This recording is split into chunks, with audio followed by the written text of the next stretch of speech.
com muito prazer, Grupo CIV, curso de Introdução à Vida Intelectual, da abertura à conferência Realidade Intelectual em Crise, Trajetória e Restauração. A importância dos clássicos na configuração do cânon ocidental.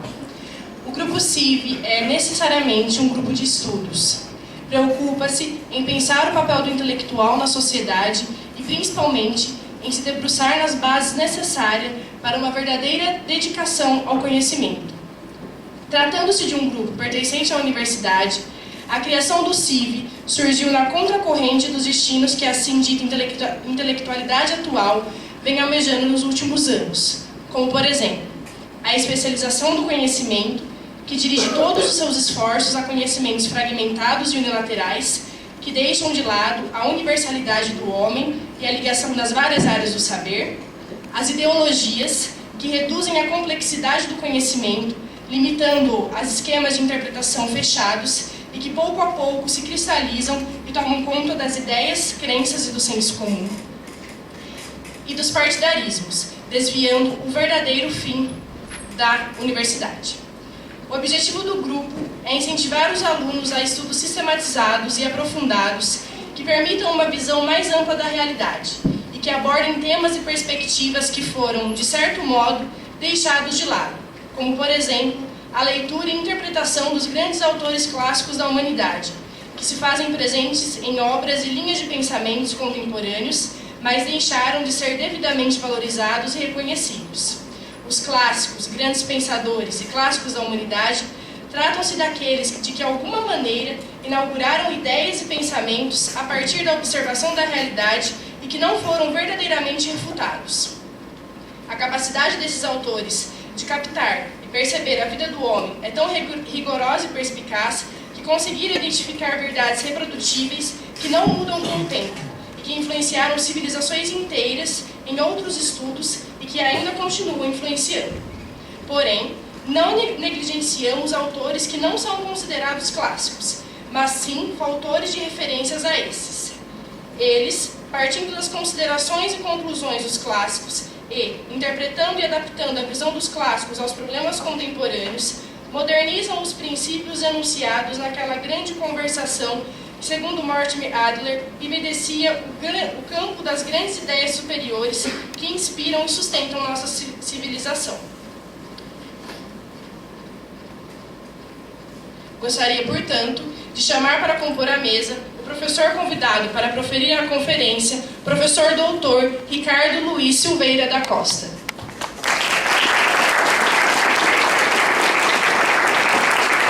O professor Ricardo é mestre e doutor pela Universidade Federal Fluminense, com 2 pós-doutorados em História Medieval e Filosofia Medieval pela Universidade da Catalunha de 2003 a 2005. Professor segundo da Universidade, professor associado segundo da Universidade Federal do Espírito Santo, Unifes. Acadêmico correspondente da Real Academia de Bones Lettres de Barcelona, Espanha. Membro da Associação Brasileira de Estudos Medievais, ABREM. Da Sociedade Brasileira de Filosofia Medieval e do IVITRA, Instituto Virtual Internacional de Tradução da Universidade de Alacante, Espanha. Professor efetivo do Programa de Pós-Graduação em Filosofia da Universidade do Espírito Santo. Seus trabalhos encontram-se disponíveis em seu site, www.ricardodacosta.com. Convido também o representante discente do CIV para encaminhamentos necessários a compor a mesa, Samuel Cardoso Santana.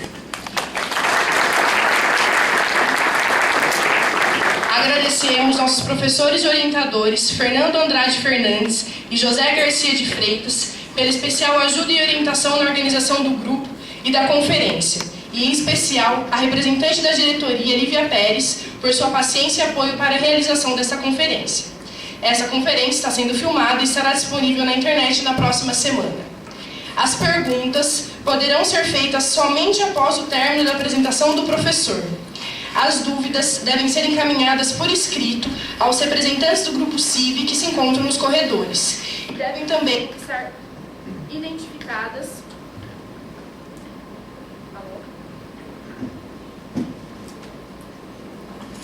Dá para ouvir? Devem também estar. Fala assim, né? Fala assim. Fala assim. devem também estar identificadas com o nome e curso do questionador. Passo a palavra ao conferencista, professor Dr. Ricardo.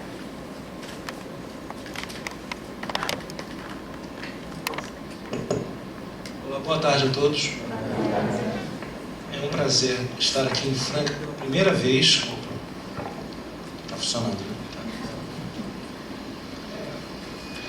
Antes de começar a minha apresentação, eu pedi a vocês para me dar uma abertura para fazer um anúncio. Foi publicado foi uma alegria muito grande para mim. Foi publicado em dezembro do ano passado pela Universidade da Califórnia uma tradução que eu fiz de uma novela de cavalaria escrita na segunda metade do século XV, chamada Curial e Guelfa. É uma novela realista de cavalaria, não no gênero comumente conhecido na Idade Média, com dragões e magos e tal. É só gente de carne e osso, com uma história maravilhosa sobre a natureza do amor. Então, eu trouxe para vocês verem, só recebi esse exemplar até agora, mas está à venda pela Universidade de Alicante, na Espanha. Quem tiver interessado pode mandar um e-mail para ivitra@ua.es. ivitra@ua.es.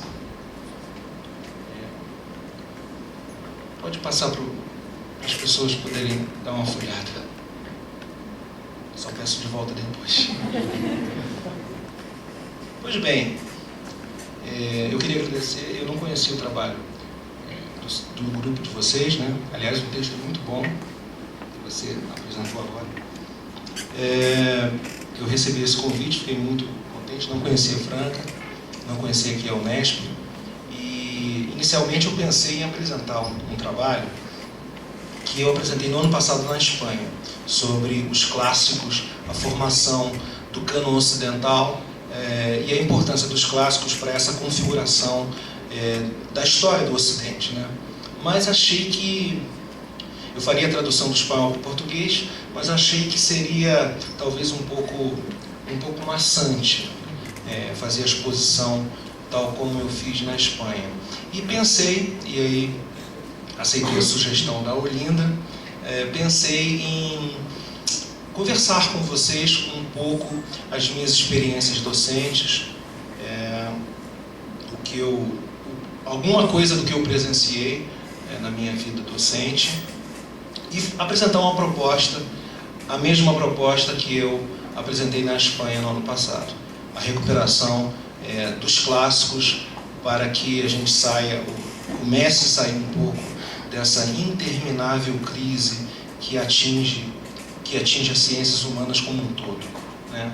E por isso o título dessa minha palestra hoje para vocês: Realidade Intelectual em Crise, Trajetória e Restauração, a importância dos clássicos na configuração do cânon ocidental. Pois bem, eu tenho que contar um pouquinho da minha história. Antes de ser professor universitário federal, eu fui durante 20 anos músico profissional. Trabalhei em todos os lugares que vocês podem imaginar, dos melhores aos mais fétidos. E no meio da trajetória eu resolvi voltar a estudar. Eu acompanhei um pouco, faço 50 anos esse ano, e acompanhei um pouco a mudança, a transformação do mundo. Da década de 60 para cá, o mundo mudou numa velocidade que nunca na história aconteceu. A década de 60, de fato, foi um grande turbilhão. E o Brasil, aos poucos, mais lentamente que o mundo, também começou a mudar. Ou seja, as transformações da década de 60, particularmente de maio de 68 em Paris, só se fizeram sentir no Brasil muito tardiamente. A gente tinha sempre, antes da explosão da internet, antes dessa revolução que nós estamos presenciando hoje, o Brasil tinha um delay, um atraso de informações que correspondia mais ou menos assim entre 5 e 10 anos. As coisas demoravam muito as informações demoravam muito para chegar aqui, e quando chegavam normalmente distorcidas, né?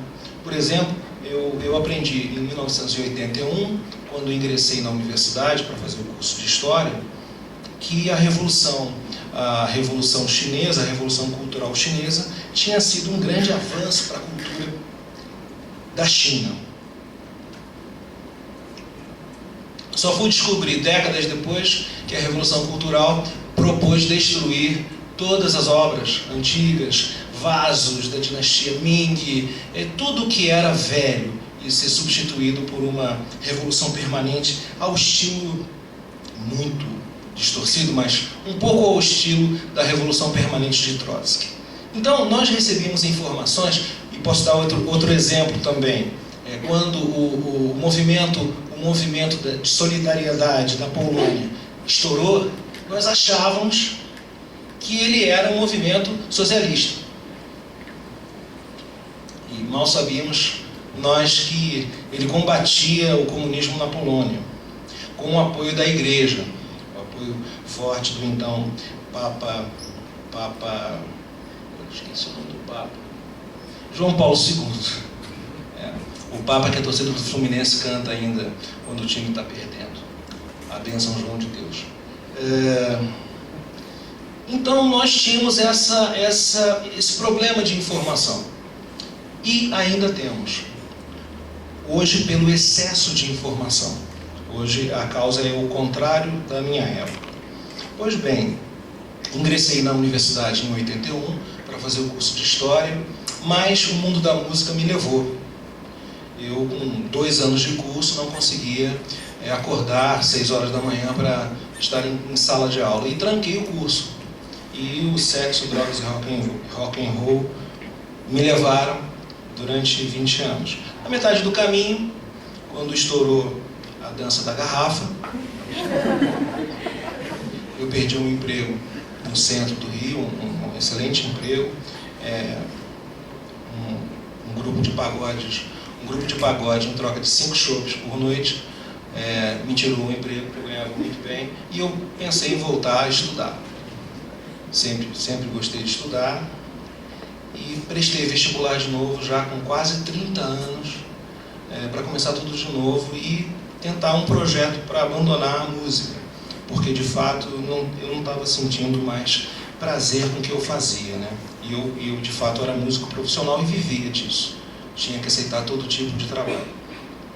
Então esse projeto vingou em 2000, quando eu tomei posse na Universidade Federal do Espírito Santo, e foi justamente 2000, o último ano, o ano em que eu me despedi da vida noturna, com um show muito legal em Cabo Frio.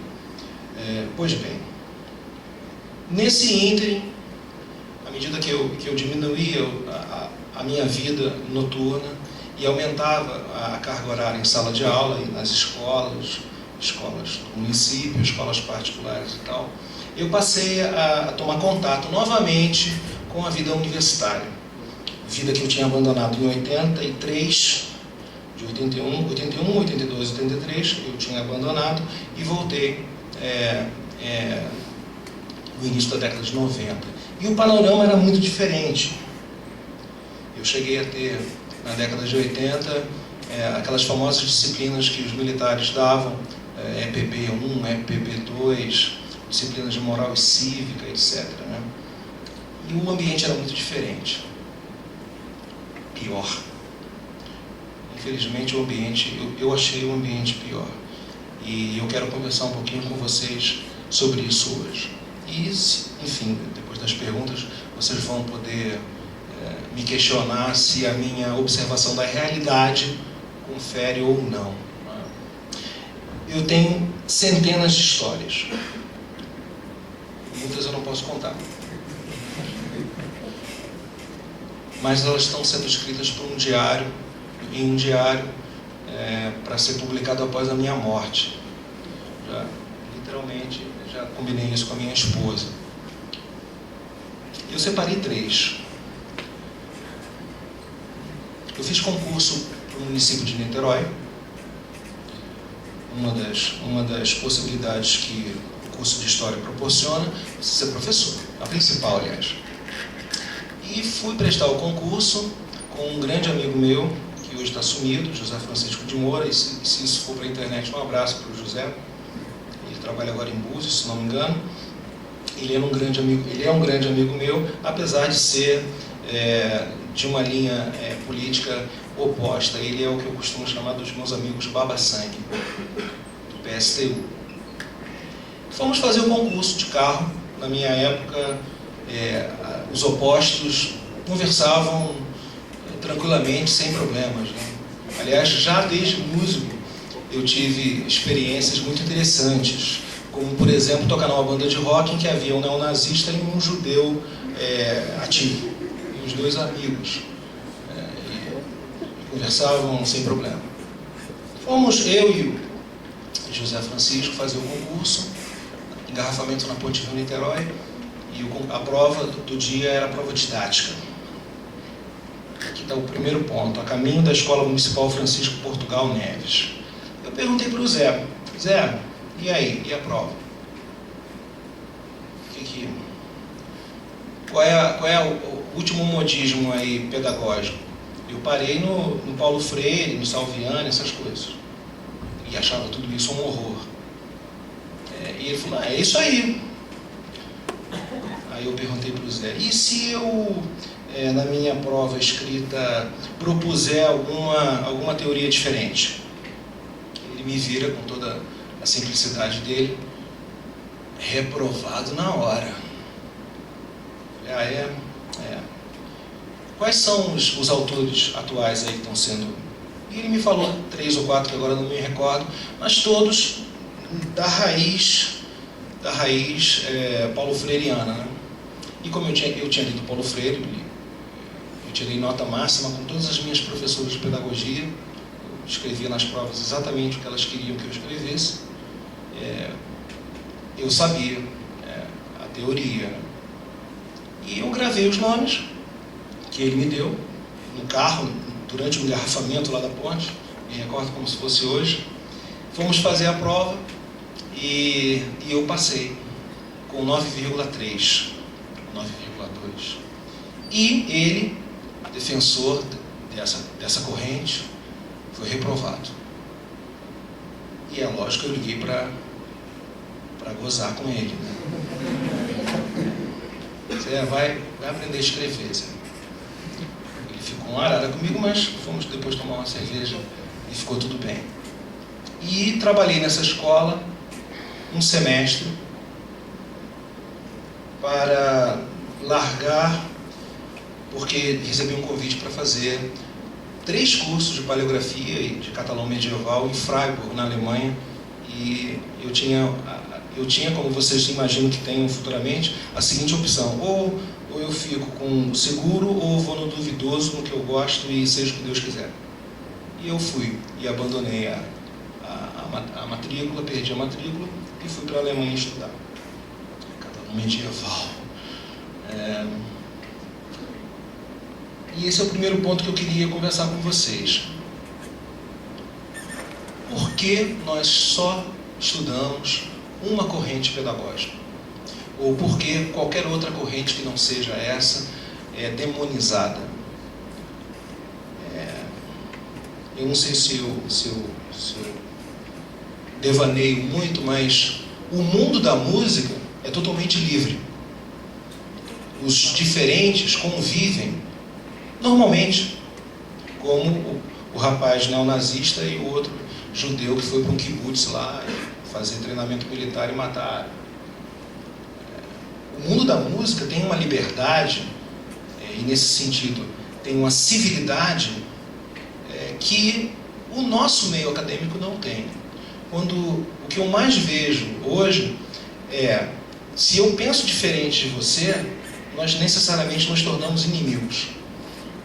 E isso é o toque normal da vida universitária. Nós somos inimigos e eu vou fazer tudo para acabar com você.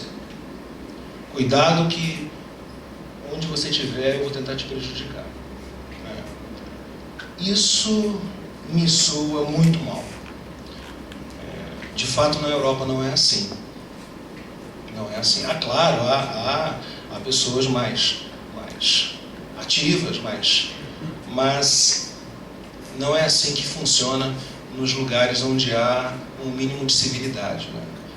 Ou seja, a minha geração, os contrários conviviam sem problema. Nós aceitávamos aquela máxima do Lenin que dizia que é melhor eu conversar com um capitalista burro do que com um capitalista inteligente do que com um socialista burro. Então, e eu ter passado no concurso lá da escola municipal também me chamou muito a atenção, porque eu fui educado nas escolas públicas da década de 70, 60, escolas tradicionais, escolas públicas, escolas católicas, escolas protestantes, em que a gente aprendia a escrever. Nós ficávamos uma manhã inteira conjugando verbos. Então, portanto, eu sei escrever. Eu tento me expressar com uma linguagem adequada aos meus sentimentos. E isso acabou.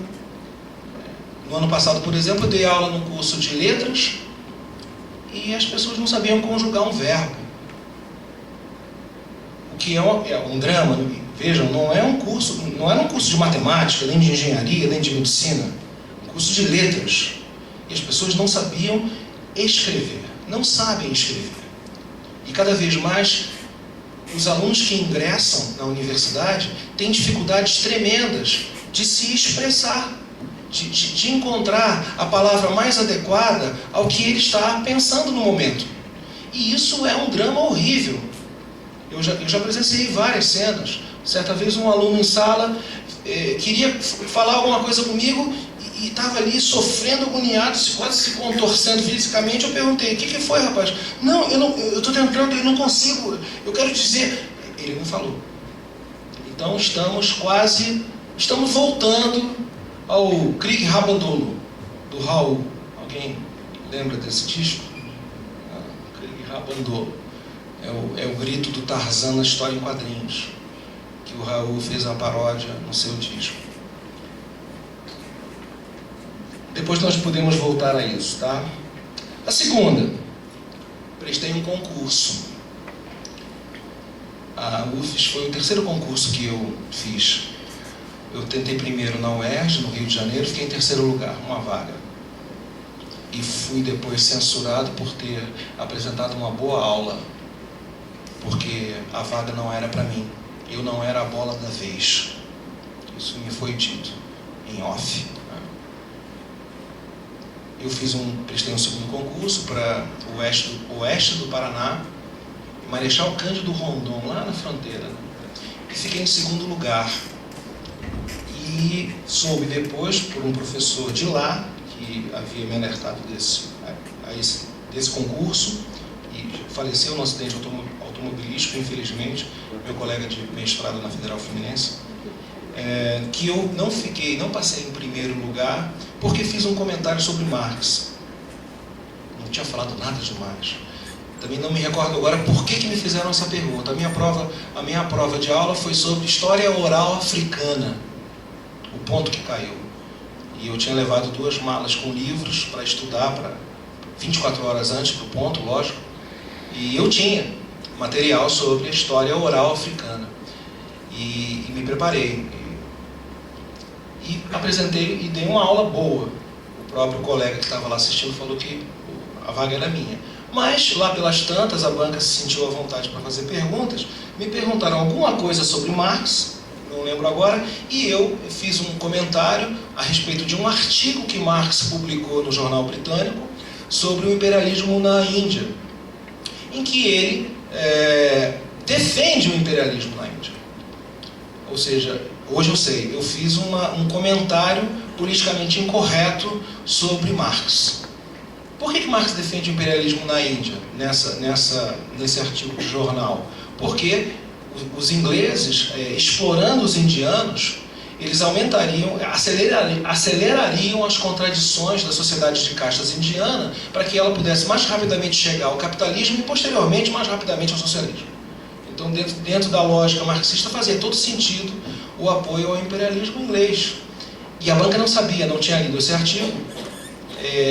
Como tem muito marxista que não lê Marx, eu descobri depois. E por esse motivo eu fui reprovado, quer dizer, fui aprovado em segundo lugar. E aí prometi para mim mesmo que eu nunca mais falaria do Barbudo, em lugar nenhum, porque isso tinha me custado um concurso que, aliás, eu queria passar. Era uma cidade muito aprazível, aliás, parecido com aqui, um pouco sem prédios, um ou dois prédios, mas casas, um clima maravilhoso, tranquilo. Eu queria ir para um lugar desse, né? Porque eu estava cansado do sexo, drogas e rock and roll. Quer dizer, pouquíssimas drogas e muito...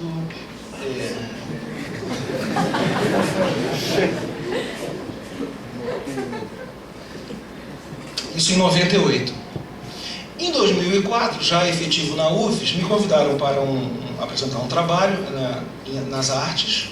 Eu tento sempre estabelecer a tão propagada interdisciplinaridade e pouquíssimo utilizada no Brasil, relacionar história com arte, filosofia com arte, filosofia com história. Eu tento fazer essas conexões nos meus trabalhos, embora eles sejam primordialmente de história medieval, é a minha área, né? Foi essa área que eu me dediquei. E fui convidado para essa palestra, apresentar um trabalho sobre o sentido da ideia compreensão, como o historiador tem que compreender o passado, que ele é necessariamente diferente, e quanto mais diferente, mais o historiador exercita o seu papel de historiador. E fiz uma crítica ao Hobsbawm, o historiador britânico Eric Hobsbawm. Já na graduação em 81, os estudantes tinham que ler, na época era a trilogia, a Era dos Impérios, a Era do Capital e a Era das Revoluções, em 81. E eu li todos, né? O Hobsbawm escreve muito bem. E depois, inclusive, quando ele veio ao Brasil a primeira vez, lançar um livro, ele foi na Fundação Roberto Marinho, dar a sua palestra. O Brasil é uma coisa muito interessante. Na Fundação Roberto Marinho, no prédio do jornal O Globo, o Eric Hobsbawm foi dar uma palestra em comemoração a não sei quantos anos de fundação do Partido Comunista. O que é um paradoxo muito interessante. E eu me inscrevi, era gratuito, fui assistir.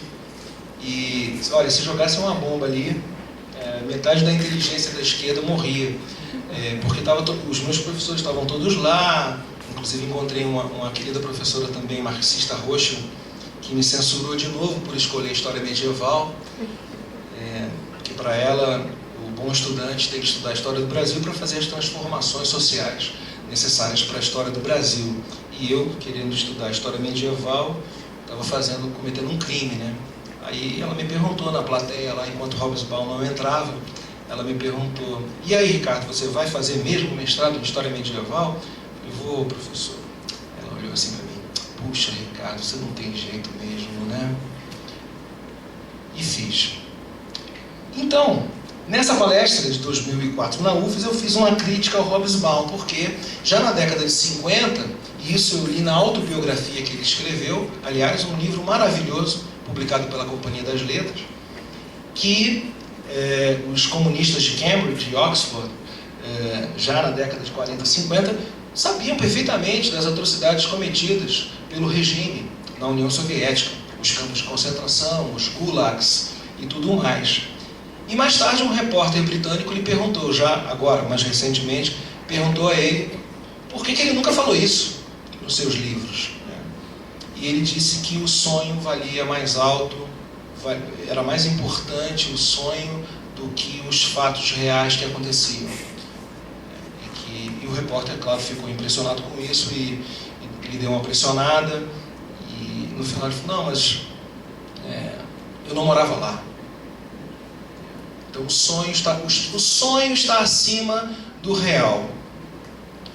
O historiador Bom, aqui eu apresento a minha posição, né? O historiador se interessa pelo real, pelo que é, pelo que existe. O historiador estuda o passado. As pessoas que morreram. O historiador se interessa pelos mortos. O historiador é gente esquisita. Gosta de conversar com gente velha, gosta de analisar papéis antigos, gosta de, nos arquivos, ler coisas estranhas e estudar ideias de pessoas que não são as mesmas dele. Quando eu fiz essa crítica na palestra, em 2004, houve um silêncio sepulcral na plateia. Quando eu fiz essa crítica ao Hobsbawm. O artigo está na internet, né? O historiador e a compreensão do passado e tal, está lá no site, no meu site. Aliás, eu coloco tudo que eu escrevo, como sugere a CAPES, o CNPq e tal. Os professores federais têm que colocar na internet tudo o que produzem para devolver à sociedade aquilo que a sociedade... Vocês que pagam a gente tem que devolver para vocês o conhecimento que a gente produz, quem produz. Então está na internet. E houve esse silêncio sepulcral nessa palestra. Na hora eu percebi, senti o peso, né? Porque é uma pressão, você falar uma coisa, olha, isso parece um processo de Kafka. Você fala uma coisa óbvia, que está nos livros, e as pessoas ou não leram ou fingem que não sabem. E ficou aquele clima horrível. E depois, um aluno, lá no NEAD, aqui também tem NEAD, né? Lá no NEAD o aluno veio falar comigo, puxa professor, o senhor teve muita coragem de falar aquilo a respeito do Hobsbawm. É preciso coragem para você falar a informação histórica que qualquer pessoa pode acessar e ler. A culpa é de Marx. Não, a culpa é dos marxistas. Não, as pessoas não leem as coisas. Esse é o canto do cisne. Bom, a coisa está assim. Tem gente que se forma sem ser corrigido. Faz provas, tem professores que não corrigem as provas, entregam a folha como lhe foi dada. Não tem nem a dobrinha da página lá. Ele faz assim, é só para enganar que leu. Tem gente que se forma sem ser corrigido, sem ser lido, sem ser criticado, sem debater. Tem gente que se forma sem ler um livro. Tem gente que faz mestrado sem o orientador ler a dissertação. Você dá uma boa?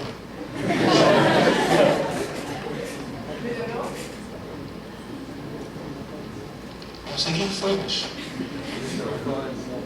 Tem gente que defende banca, que defende tese, doutorado, mestrado. Eu já presenciei isso.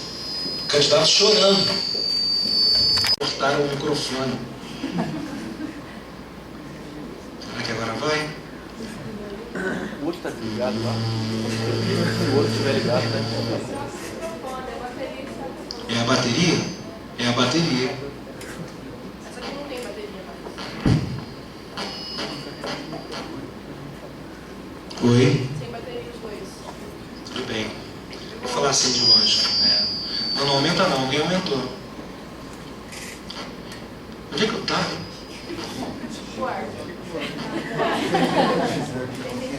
Não, antes do Chico. Nada, ela ia defender a dissertação. Eu já presenciei isso. E eu já ajudei uma pessoa na mesma situação, que foi na minha casa, ficou o domingo inteiro, e eu fiquei corrigindo a dissertação dessa pessoa o domingo inteiro, entre uma dose de Jack Daniels e outra, ajudando ela a arrumar, colocar as notas e corrigir o português e tal. Então, e eu recebo e-mails do Brasil inteiro, guardo tudo, pessoas se queixando que estão fazendo a faculdade e ninguém lê. Essa é a situação atual. Há tráfico de monografias, de dissertação de mestrado. Tem gente que coloca anúncio em jornal fazemos dissertações.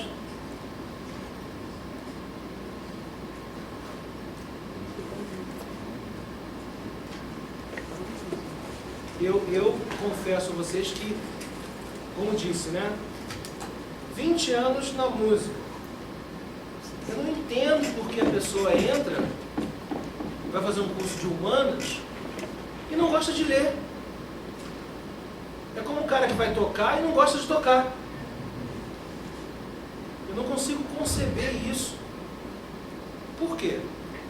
A minha vida inteira eu só fiz as coisas por prazer. Podem me acusar de hedonista.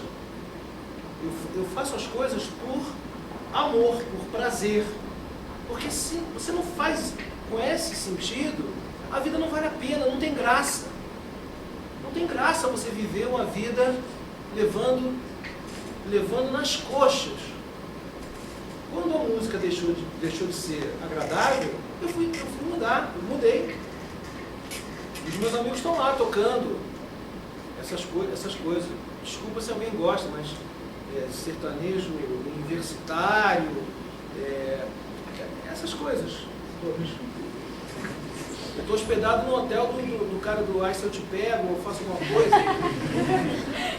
Estava lá tomando café hoje. Todo o staff dele, cara desse tamanho de café.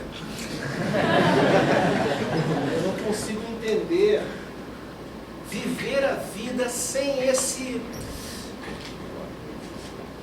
novela. Cadê a novela? Tá aí a novela. Depois me devolvam, por favor. 1 ano, todos os dias traduzindo, 1 hora. Eu sabia que ia ser publicado na Califórnia? Sabia. Não tinha a menor ideia se ia ser publicado se ia ser publicado. Não tinha a menor ideia. Me apaixonei pelo texto porque o texto é lindo. É um texto muito bonito. Achei fantástico, comecei a fazer, me apaixonei e fiz. O que vai acontecer? Não sei. Mas quando você faz assim, com amor, alguma coisa acontece. E se não acontecer, também não tem problema nenhum. Porque você não, pelo menos não é um cara frustrado. Eu não me tornei um cantor de sucesso, mas eu fazia aquilo que eu gostava. Então, tudo bem. Chegava em casa, menos um infeliz no mundo. Menos uma pessoa frustrada no mundo. Então, eu não consigo entender. Nós não vamos ficar milionários. Curso de história, de direito não sei. De história. Você não faz para ficar rico. Alguém aqui pensa em ficar rico? Eu não fiz pensando em ficar rico. Obrigado. Eu não fiz pensando em ficar rico. Eu fiz porque eu gostava de história. Ao contrário da minha mulher, que é bancária, e não entende porque eu tenho 3 livros sobre a Revolução Francesa. Ela me fala, para que você vai comprar outro se você já tem o mesmo sobre o mesmo assunto? Faz sentido, lógico. No âmbito de prática faz sentido ter 10 livros sobre o mesmo assunto. Os livros estão caindo na minha cabeça lá em casa, não tem mais espaço e eu gasto com isso. É o meu vício. Porque vocês têm que fazer o que vocês gostam. Por isso, mestrandos, graduandos que pagam para fazer monografia, graduandos que não escolhem o tema da monografia, eu não consigo entender.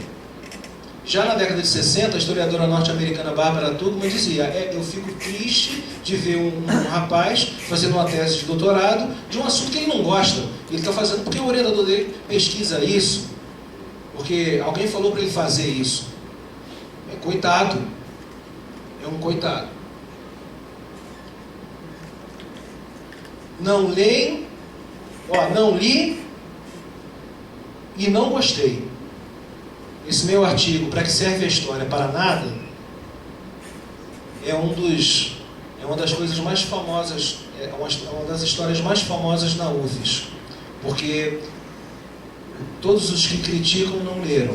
Leram o título e não entendem que os 3 pontinhos é um artifício irônico da retórica clássica. Eu não digo no texto que a história não serve para nada, eu digo que a história serve para tudo. Mas como dizia o Nelson Rodrigues, o idiota da objetividade olha, leu o título e não gostou. Isso deu um debate enorme lá na UFES, porque uma turma ficou me infernizando o semestre inteiro quase, me perguntando qual era a utilidade da história. Eu dando aula, ou seja, dentro do curso de História, já tinha gente me questionando como a minha mulher me questiona. Aliás, me questionava. O mundo não gosta de História, o mundo não gosta de Ciências Humanas. Todo mundo quer que você faça Medicina, aquelas coisas, Engenharia, sei lá, nem dá mais dinheiro, né? Mas coisas que dão dinheiro. Pelo menos na minha época era isso. Fazer História era para maluco. Ser músico, então... internado no hospício, como meu amigo foi uma vez. É um amigo meu que está fazendo História agora com quase 70 anos. Ele voltou. Um roqueiro que se converteu ao budismo tibetano. E vive lá no meio do mato, no Rio de Janeiro. Fui visitá-lo. Roqueiro de, como a gente dizia antigamente, maluco de aeroporto, pneu de aeroporto. Sabem as drogas? Todas. E mais um pouco. Ele experimentou. Chegou a ser internado no hospício com camisa de força. E excelente músico. E agora está fazendo História e me conta coisas do Arco da Velha por e-mail, do curso dele. Vou visitá-lo agora no final do ano. O budismo tibetano deu uma acalmada nele, porque ele tomava Lexotan 6 miligramas e não conseguia dormir. E, curiosamente, o budismo tibetano é de uma radicalidade que deixaria os carolas católicos envergonhados. Você não pode nada. Fui visitá-lo no ano retrasado. Você sabe que não pode matar bicho nenhum, né? A casa dele vive... Parece que eu estou na pré-história. Passam todos os monstros da floresta ali. Aí passou uma barata cascuda na sala, aquelas baratas voadoras enormes. Aí eu falei, Luiz, uma barata, Luiz, mata! E ele me vira assim, e ele ainda é um pouco hipertenso, né? Ele vira para mim e faz assim, não posso matar! Não posso matar a barata. Um abraço para o Luiz. Ele vai ver esse vídeo, lógico. Um aluno de filosofia, 2007. Eu dei aula para eu dei introdução à filosofia. Não, nessa turma foi História da Filosofia Medieval. Para uma turma de filosofia da UFES. E passei o trabalho final. Não passei prova, porque prova parece que é o horror, o terror robespierriano da Revolução Francesa para os alunos hoje, né? Ninguém mais quer fazer prova porque ninguém é nada. E eu parei de aplicar a prova, porque o meu bonequinho era espetado em todos os centros de macumba de Vitória. Mas eu passei um trabalho para essa turma e, é claro, eu li os trabalhos todos dos alunos. E quando eu entreguei para esse rapaz, quando ele viu o trabalho dele todo comentado, como os meus professores fizeram comigo, eu guardo até hoje um trabalho que eu fiz para o Ciro Cardoso. Quem é de história aqui conhece o professor Ciro Cardoso, aliás, marxista da velha cepa. Corrigiu, notinha de rodapé, circundou e comentou. Quem lê faz isso. Quando a gente lê livros, a gente comenta, a gente anota do lado, no papel. E quando o aluno viu, foi inacreditável a reação. Ele olhou para mim, um olho arregaladíssimo, e falou assim, nossa, você leu! Eu olhei para ele, ou seja, até então, ninguém tinha lido nenhum trabalho dele na graduação. Foi a conclusão que eu cheguei. Ninguém tinha lido uma página do que ele escreveu. Por quê? Porque a gente não pode corrigir. Também, vamos dar um desconto para os professores, os seus professores. Eu dou um desconto que eu sou agora, né? Eu estou do outro lado. Se você corrige e diz que está errado e tira ponto, o céu cai sobre a cabeça igual o asterisco. Você não pode mais corrigir. Vocês serão professores primários, quem for, na minha época já era assim, não podia corrigir erro de português. A pedagoga me disse uma vez que a cor vermelha da caneta traumatizava o aluno, que eu não podia corrigir. Ela me disse isso no primeiro emprego que eu tive. Então, se você não pode corrigir, aliás, a aprovação é automática, né? O Brizola inventou isso na minha geração. Eu votei no Brizola. A gente é jovem, faz cada coisa, né? Eu votei no Brizola. Meu pai ficou me esperando na entrada do prédio. Eu cheguei na votação, 17 anos. Só fez assim pra mim: você votou nele? Votei. Começou com o Brizola a aprovação automática. Não sei se continua aqui em São Paulo. Ué, ora, se eu fosse criança, eu também não ia estudar nada. Eu sei que eu vou passar no final do ano. Para que eu vou estudar? Para que eu vou estudar se eu sei que eu vou ser aprovado? É essa cabeça aqui, ó. Somos nós. A cabeça está se dissolvendo no nada. Vocês conheciam esse quadro do Bacon? Eu mostrei lá para um aluno do curso de artes que eu estou dando agora uma disciplina lá. Ele falou: caramba, professor, que quadro fantástico. Aí eu respondi: pois é, eu achei horroroso. Por isso que eu escolhi como símbolo da conversa de hoje. Um sofrimento danado, né? Porque é um ambiente totalmente infernal.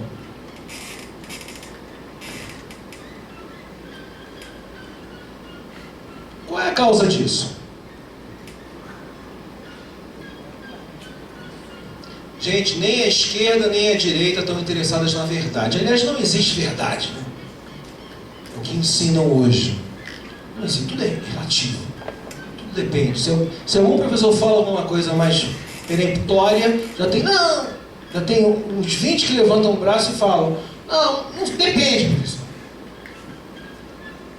Eu tive uma discussão com uma aluna de filosofia, eu falei: filha, como é que não existe verdade? Você não pode afirmar que você é mulher? E a menina falou: não. Na frente de um monte de rapazes, ficou todo mundo estatelado. Ela não podia afirmar que ela era mulher. Aí eu ainda falei: filho, mas olha só, mulher tem uma diferença, tem uma característica genital e tal. Você não pode dizer que você é mulher. Porque não se pode afirmar mais nada, porque não existe verdade. Eu tive um debate com um professor neo-viking.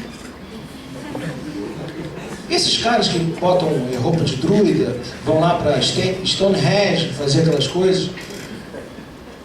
E porque ele fez uma crítica a um livro que eu escrevi sobre os vikings.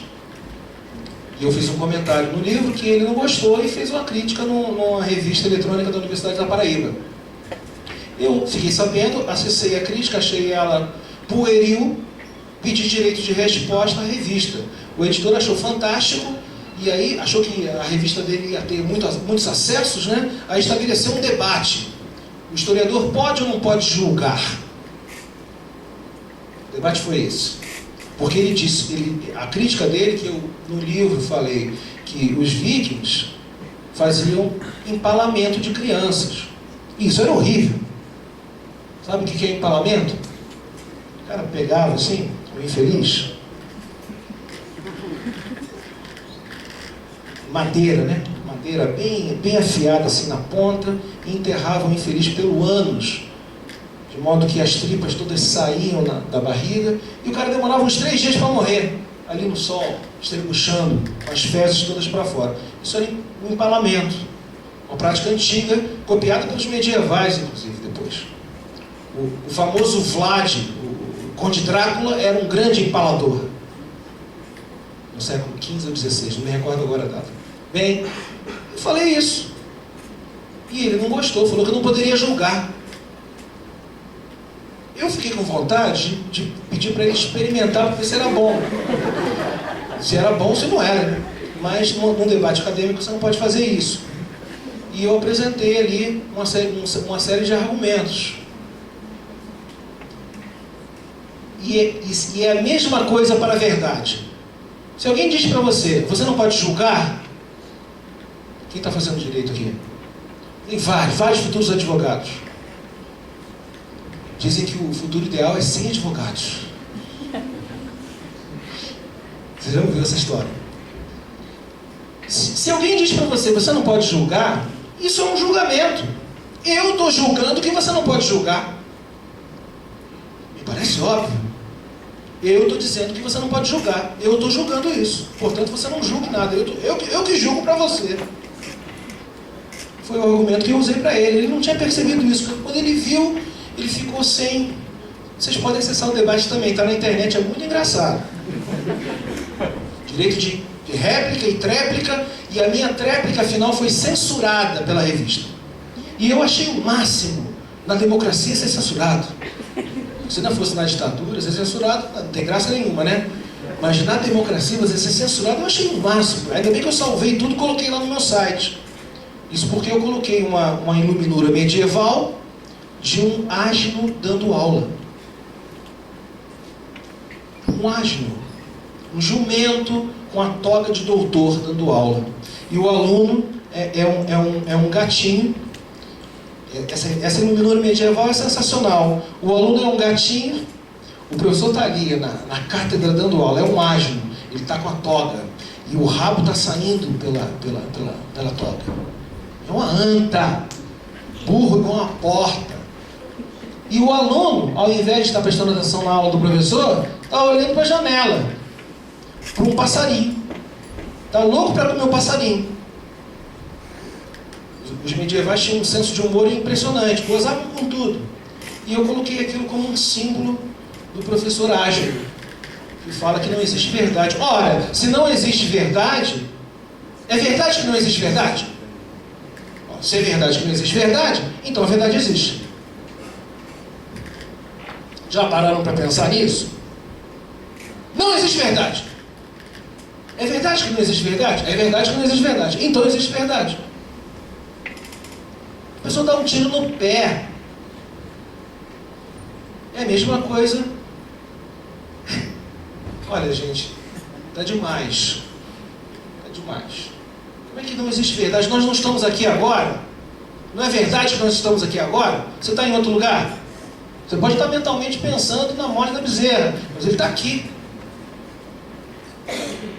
Aí os relativistas vão dizer, cada um vai escrever uma crônica do que aconteceu hoje. Um vai dizer que detestou, outro vai dizer que adorou, outro vai dizer que o Ricardo era maluco, outro vai falar alguma coisa. Cada um vai falar uma coisa. Mas, o que o historiador faz? Lê tudo e chega a um denominador comum. Vai haver algumas discordâncias aqui e ali, mas vai ter um fato. Aconteceu no dia tal, na Unesp de Franca, no horário de tanto a tanto. Está gravado. Estão gravando. Como é que não existe verdade? Você não pode julgar, não existe verdade. O que você está fazendo aqui? Vai tocar rock and roll. Você não pode falar nada. Você não pode nem dizer que o nazismo foi horrível.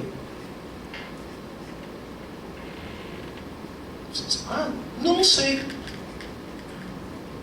Uma vez eu perguntei para um aluno, você não pode falar que o nazismo foi horrível? Não sei.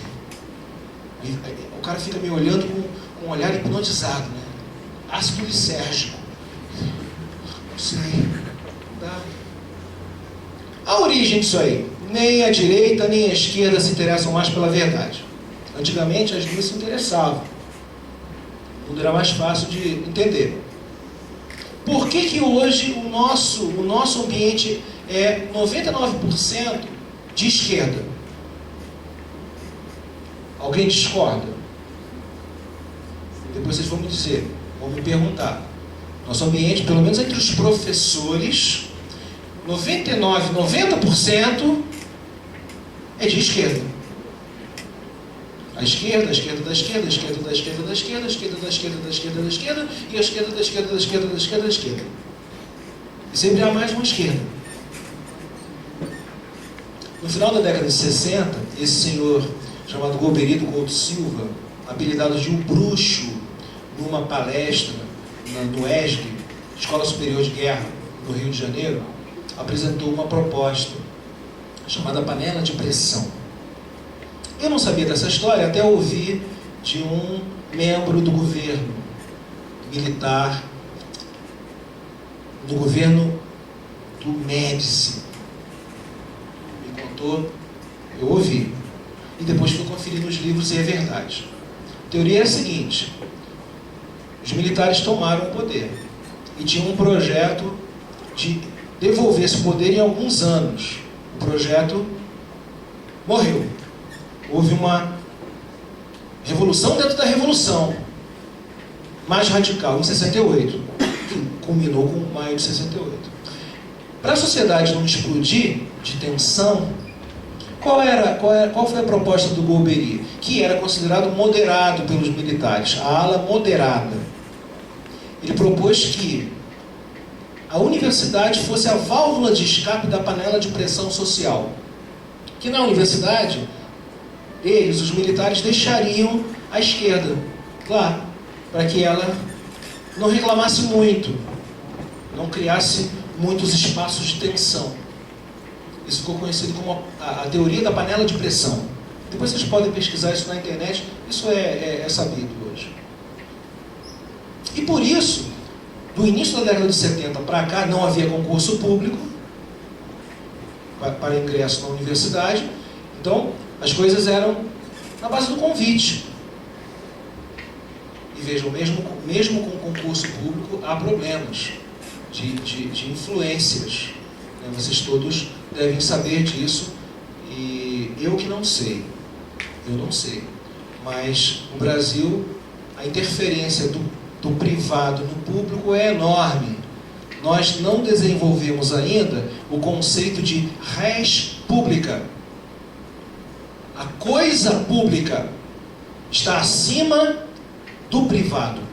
Nós não desenvolvemos essa noção que é muito abstrata, e os bárbaros que invadiram o Império Romano no século V também não tinham esse conceito, porque você não encontra na esquina a coisa pública. Isso é uma abstração. Nós sempre, quando entramos para o público, privatizamos o público para a gente. Eu fui funcionário público do INAMPS na década de 80. Minha avó me jogou lá, sem concurso. Conseguiu uma influência lá e me colocou no INAMPS. Não existe mais o INAMPS, né? Foi transformado em alguma coisa, não sei mais. Essas siglas mudam toda hora. O que era aquilo lá? Todo mundo levava tudo para casa. Desde caneta, clipes, até papel. Tudo era, você podia levar e pegar. Pegar e levar. Por quê? Porque não existe o público. O público é meu. É meu, é seu. Vamos entrar pra gente... Aproveita, cara. Entra pra gente poder estar bem.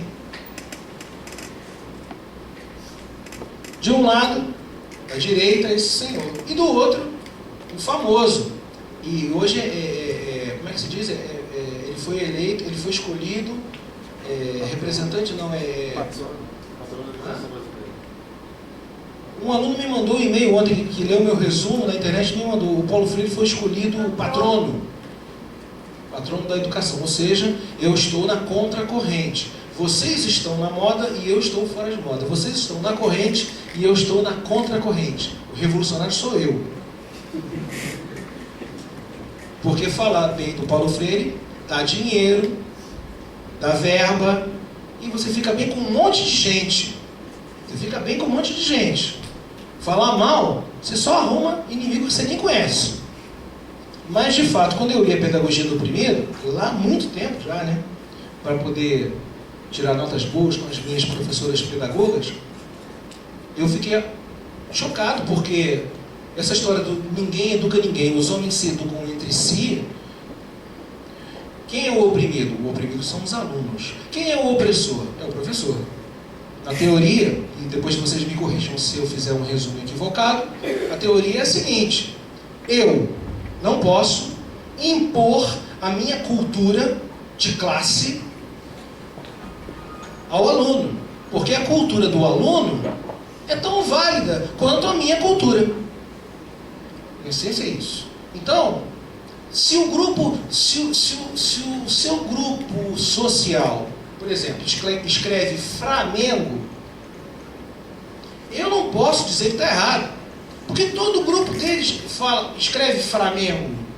Quem sou eu para dizer que é Flamengo? Eu estaria impondo isso. Eu seria um opressor. Eu não estaria socializando o conhecimento. Portanto, tudo que ele traz de casa, eu tenho que aproveitar. Em essência, a teoria é essa. Não sei se mudou, né? Mas a raiz da teoria é essa. Gente, milhões de pessoas podem falar Flamengo, mas não é Flamengo. É errado. É Flamengo. Não é a gente fuma. Nós fumamos. E você não ensinar isso para as ditas classes inferiores do nível mais baixo da sociedade, você está, na minha visão, aumentando a desigualdade social. Porque nas boas escolas, as pessoas aprendem a ler, quer dizer, aprendi, eu não sei como é que está hoje, está uma porcaria tudo, mas nas melhores escolas, você é ali, ó, vai fazer um concurso, uma prova, é avaliado o seu português. Você não consegue um bom emprego se você escrever nós vai. Mim fazer. Para mim é índio. Eu adoro, metade da minha família é indígena. Mas quem fala mim fazer, mim, uga, é índio. Mim Tarzan. E o Jane. Filme do Johnny Weissmuller de 1932, Tarzan. Já tem doutor falando para mim fazer, eu já escutei já. Quase que eu falo para o doutor, professor, mim não gostar de ouvir isso. Mim ficar muito infeliz. Mim dar 0 para o senhor. Nessa turma, uma outra turma de letras, há 1 ano e meio que eu dei aula, uma menina me pediu a liberação das sextas-feiras, porque ela era adventista do 7º dia.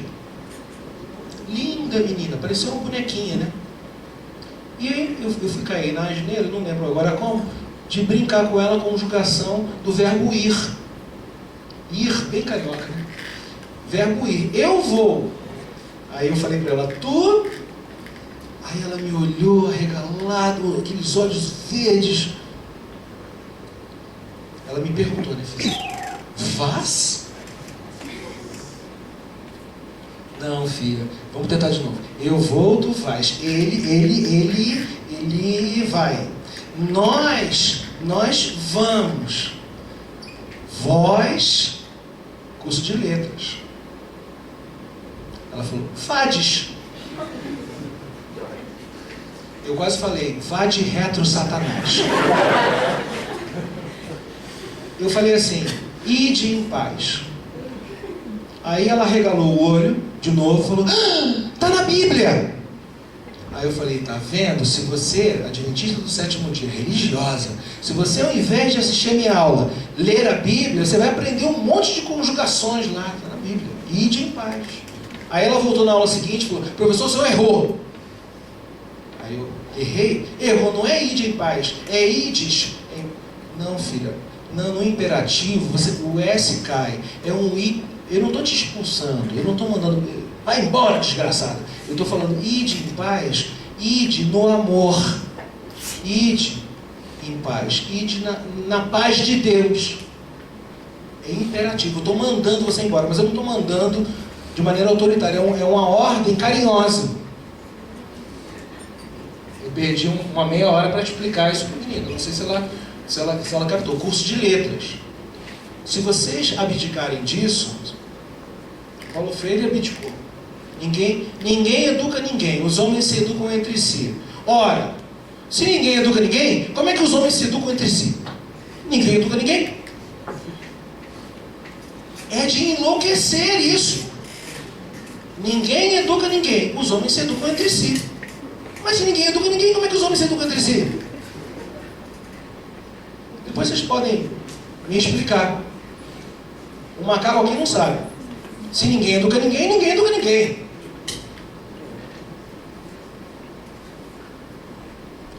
Obrigado às minhas... Eu tive aula, uma escola, era de freiras de batina, de bato, de hábito. Manhã inteira. Eu, a turma inteira. Vou, tu vais. Decoreba, mas não pode mais decorar, né? Ninguém decora nada, ninguém sabe nada mais. O decor virou palavrão por causa desse barbudo aqui. É outro barbudo, né? Mas eles gostam de usar barba. Decorar as coisas virou sinônimo de palavrão. O decor medieval, o decor em latim significa com o coração. Porque quando você aprende com o coração, quando você aprende com amor, quando você gosta daquilo e faz, você grava automaticamente. Você decora automaticamente. É porque você grava, porque é com o coração. Assim como uma pessoa que toca decora os acordes, decora as escalas. Por quê? Porque ela gosta daquilo. Decora com o coração. Então, não é nem a direita nem a esquerda. Ninguém hoje está interessado mais em nada disso. Também é muito mais fácil, né? Eu ganho um bom salário, eu não vou corrigir mais prova nenhuma, eu dou a nota que você quiser. Quanto você quer tirar? Aí eu anoto. Aliás, alguém me contou aqui que fizeram aqui isso, em um curso. O professor falou, diga qual é a sua nota. Quanto que você merece? Pô, eu mereço 20, vai. E você, merece quanto? 15? 15. Não existe, mas a gente inventa o 15. É muito mais cômodo, não dá trabalho, você não se aporrinha, ninguém fica chateado com você. E você não ensina nada.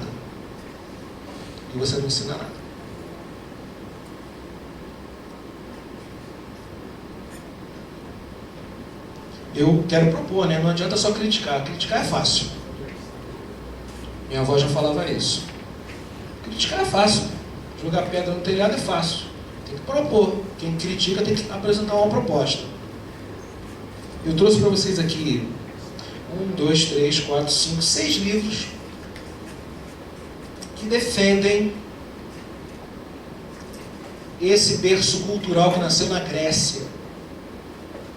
Lá na Grécia antiga. Werner Jäger, é uma obra maravilhosa, chamada Paideia, publicada pela UNB, editora da UNB. Panofsky, um grande teórico da arte.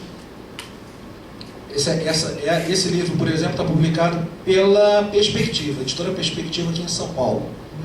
Significado nas artes visuais. É um livro maravilhoso. Curtius é um clássico, literatura europeia e Idade Média Latina. É um catatal, nem sei se existe mais essa gíria, catatal. A gíria era por causa do desenho, mas significa E esse não foi publicado no Brasil e não creio que o será, porque nós temos também um certo cerceamento editorial. Nostalgia do Absoluto é uma série de conferências que o George Steiner proferiu para uma rádio de Nova York, publicado em Portugal. É um livrinho absolutamente maravilhoso. E o Harold Bloom, que tem uma série de obras sobre o cânon ocidental, os clássicos, as 100 obras clássicas. Isso está em todas as livrarias. Ele é um best-seller, que não é utilizado, obviamente, pelos cursos de letras. Ele está banido do curso de letras. Aliás, todos esses, né? Todos esses. Vocês têm aqui o cânon oficial e o cânon da censura. A censura hoje é no pé de ouvido. Como eu disse num artigo que eu escrevi. Quando eu ingressei na universidade em 81, a primeira coisa que me disseram no primeiro semestre, sobre o curso de antropologia, você não pode ler o que defendeu a ditadura, o Gilberto Freire. Você não pode ler o Gilberto Freire. Casagrande Senzala está fora. A primeira coisa que eu fiz foi lá na banca comprar, na livraria comprar o Casagrande Senzala. Como todo estudante deve fazer. O estudante não deve aceitar esse tipo de coisa. Vocês não estão fazendo teologia. Teologia tem dogmas, é outra coisa. Curso de história, curso para você pensar. O professor fala, você não deve ler isso, não leia. Olha, eu fiquei muito decepcionado com você. Você tem que falar assim, que bom, professor. Por que você ficou decepcionado? Você entrou em crise? Vamos conversar, tomar uma cerveja. Todos esses estão banidos.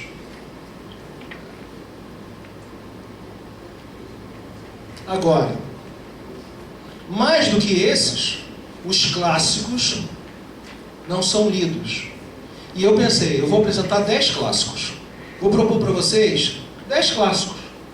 Fiquei uma semana lá em casa, caramba, chegava a 15, 18, não conseguia bater 10. Eu falei, mas vou fechar em 10.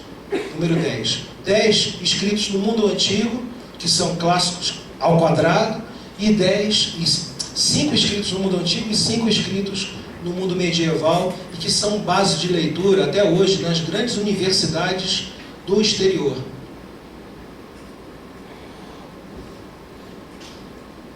Platão em primeiro lugar. A República. Livro de cabeceira de qualquer pessoa que deseje se tornar um cientista social, um historiador, um geógrafo, um cientista político, um psicólogo. Na filosofia, eles não leem a República. E o Fédon, que é a continuação da República, é um diálogo que é a continuação da República. A República tem uma excelente edição portuguesa, mais cara, mas aí o cara interessado gasta um pouquinho menos com a cerveja ou com qualquer outro tipo de alucinógeno de qualquer grau e compra. Deixa. O meu amigo Luiz, ele vai ver esse vídeo, ele faz isso hoje. Não fez sempre. Tem uma biblioteca maravilhosa. Maravilhosa. A República e Fédon. O Fédon, na tradução, o Fédon tem uma tradução chamada Fédão, da Universidade Federal do Pará. Teve um cara que traduziu toda a obra de Platão lá no Pará. Eu não sei o que ele foi fazer no Pará. Oi. A gente costuma ver no noticiário só coisa ruim do Pará, né? Até o meu ex-genro era do Pará. Ex-genro não. Eu sempre troco genro com cunhado. Ele era casado com a minha irmã. Era o quê? Meu cunhado. Ele é do Pará. Ficava furioso quando eu falava isso, né? Mas tem muita coisa ruim que a gente escuta no noticiário do Pará. Como escutava no Rio de Janeiro, na década de 90, né? Coisas ruins do Rio, coisas horrorosas do Rio. A Ética Nicômaco, qualquer pessoa tem que ler. O que é ética? Aliás, a República trata do conceito de justiça. O que é a justiça? Que, aliás, é um conceito que apaixona os jovens. Aqueles mais revolucionários, o cara que está escorrendo sangue aqui, entendeu? Ele tem uma noção de justiça. Ele é um revoltado porque ele acha que o mundo é injusto. Ele quer tornar o mundo justo. E é um tema apaixonante para todo mundo. E de difícil definição. O que é justiça? A filosofia tentava definir o que é justiça. Aliás, a filosofia tentava definir tudo. E hoje não define nada. A ética é a mesma coisa. Ter um comportamento ético. O que é ética? Essa obra é absolutamente fundamental. A tradução também é aqui de São Paulo. Aliás, São Paulo é um país dentro do país. É verdade. Se aqui está ruim, imaginem fora, nos outros países. Quando eu fazia mestrado, minha orientadora falava: Ricardo, para de trabalhar, você parece paulista. Falava para mim isso. Cícero, da amizade. O que é a amizade? Hoje o filósofo Vátimo é um desses relativistas horrorosos atuais, diz que a amizade é puxar o saco do amigo. Meu colega apresentou isso no mestrado de filosofia. Eu falei: Marcelo, se é amigo é puxar o saco do outro?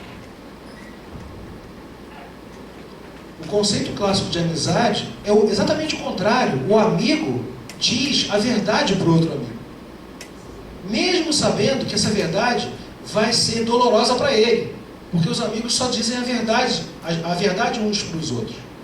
Mais que isso, eles estão sentados. Cícero define a amizade assim: os amigos se sentam ao redor e contemplam a verdade e a amizade.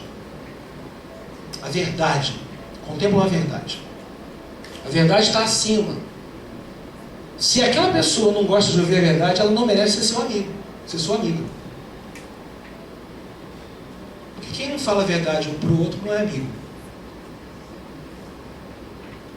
Olha como é que nós descemos no grau da civilização. Hoje, ser amigo do outro é puxar o saco. Vátimo, pesquisem esse filósofo. Hoje, ser amigo do outro é puxar o saco. O amigo diz a verdade para o amigo porque quer o bem do amigo. Porque ama o amigo como se fosse ele. Eu não gosto de ouvir mentira, eu quero ouvir a verdade. Eu apresentei isso numa palestra lá na UFES. Aí uma menina contestou. Eu falei: você gostaria? A sua amiga sabe que você está sendo traída pelo seu namorado. Sua amiga sabe. Você gostaria que a sua amiga não contasse isso para você? Não, eu quero saber. Eu vou me matar, vou chorar, mas eu quero saber. Aí eu convenci a menina. Foi assim que eu convenci a menina, que a verdade é importante. Sem o conceito de justiça e sem o conceito de verdade, não há civilização. Vale tudo. É faroeste norte-americano. Colt 45, whisky, sem gelo. Salve-se quem puder. Sêneca, filósofo estoico do Império Romano, tem essa obra maravilhosa. É um epistolário, conjunto de cartas que o filósofo escreveu para o seu discípulo chamado Lucílio. E essa obra deve ser leitura de cabeceira de qualquer pessoa digna. Eu ganhei de presente de um estudante, não conhecia. Já li 3 vezes esse livro. Um livro inesquecível na minha vida. Cartas a Lucílio. Infelizmente também só tem na edição portuguesa da Kalush Gulbenkian. É um livro caro, aí tem que deixar de beber mais algumas cervejas, mas comprem esse livro e leiam devagar. Leiam devagar. É um livro inesquecível. As Meditações de Marco Aurélio eu só conheço uma edição em espanhol. Também um livro pequenininho, impressionante. Aqui está a dica. Agora, para o mundo medieval, as Confissões de Agostinho. Até a esquerda da esquerda da esquerda da esquerda na filosofia lê Agostinho. Não tem como tirar o cara. Tentaram. Aliás, estão fazendo uma limpa nos dicionários de filosofia. Então, estão eliminando lentamente a filosofia cristã dos dicionários. Eu tenho 3 lá em casa e apresentei essa informação na UF certa vez. Tem um dicionário da década de 60, da década de 70 e agora eu ganhei um de Oxford, dicionário de filosofia de Oxford. Nesse de Oxford, quase todos os filósofos cristãos foram retirados, foram banidos no mapa. Sobraram 2 ou 3. Tem até tarô. Sabe tarô? Tem lá um verbete no dicionário de filosofia, tarô. Não sei o que o tarô é filosófico, mas para substituir os filósofos cristãos estão colocando coisas assim esotéricas e tal. Bernardo de Claraval, da Consideração, e o Epistolário também. Aliás, é o Bernardo que me deu uma pérola sobre os advogados. Tem quantos advogados aqui? Já saíram vários. Saíram todos. Todos foram embora, os advogados. Cadê os advogados? Ah, não, estão aí. Não fiquem com vergonha de dizerem que fazem advocacia. Eu fui convidado para uma palestra num congresso de advocacia. Fui apresentar o direito medieval. E o Bernardo, e aí eu fui ler o Bernardo, que fala da advocacia, fala mal, acaba com os advogados. E enfim, vai dar uma boa polêmica lá no Rio Grande do Sul, Congresso de Advocacia. O Bernardo fala o seguinte, que os advogados têm uma língua de cobra. Eles fazem tudo para distorcer a verdade. E aí, no período dele, tem um Papa lá que está cercado de advogados. E aí o Bernardo aconselha o Papa, cale a boca dessas cobras venenosas que distorcem a verdade. Gente, eu apresentei isso no congresso lá de advocacia e os advogados adoraram.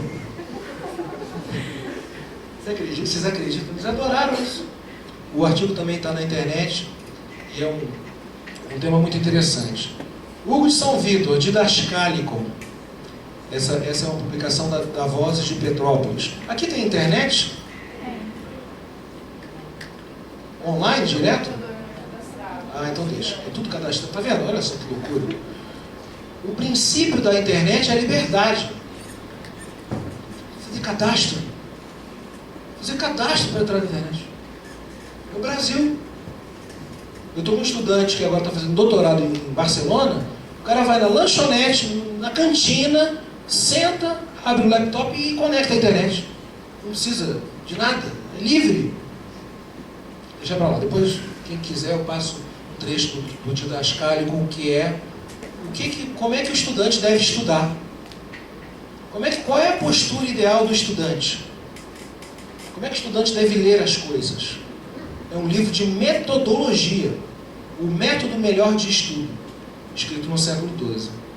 Policráticos, e aí eu estou sendo um pouquinho exigente, mas é o primeiro tratado de filosofia política escrito no Ocidente. E é uma obra maravilhosa, tem uma edição argentina, uma tradução argentina sensacional. Já li também umas 2 ou 3 vezes, esse é um volume grande, que tem muita coisa interessante. E é claro, quem não lê poesia, não dá, né? Quem não gosta de música, de poesia, de arte, não tem o espírito necessário para ser um cientista das humanidades. Não sei como é aqui, né? Mas no curso lá de História da UFES, quase não tem monografia sobre arte. História da arte.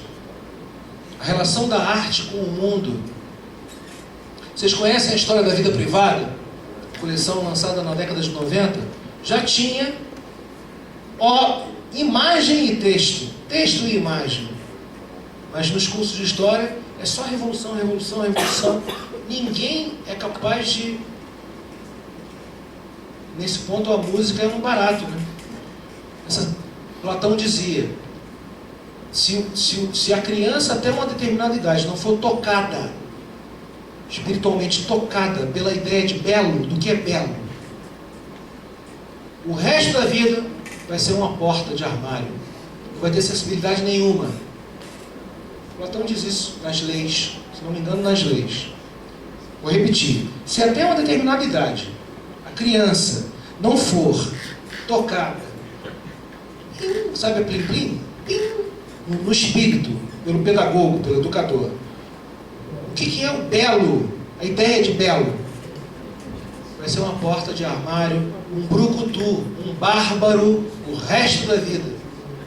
Não vai ter sensibilidade para aprender a multiplicidade do ser humano na existência. Nós somos muito diferentes no processo histórico. Se nós não somos capazes de perceber isso, nós não fazemos o nosso ofício direito.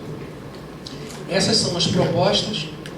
Não sei quanto tempo eu falei, mas fiquei cansado. E agora quero que vocês me detonem. Muito obrigado. Nos comentários posteriores, o CIV não se acha dentro da intelectualidade. Nós estamos tentando ler os clássicos. O CIV não tem pretensão nenhuma de se achar a elite intelectual da universidade. Muito pelo contrário. A gente acha que a gente está bem por baixo ainda. Só para evitar comentários posteriores. Professor, muito obrigada pela conferência, muito obrigada pelo convite, muito obrigada pela disposição, por ter aceitado. A gente não teve patrocínio, então foi tudo muito difícil. E o professor não fez nenhuma objeção em relação a isso. Aceitou o nosso convite de muito bom grado. sem nenhum tipo de... Enfim. Então, a gente fica muito grato, o CIV agradece muito nesse primeiro evento do grupo, que a gente pretende fazer mais, o CIV está em ascensão e isso é positivo, a gente pretende fazer mais para o delivery da galera.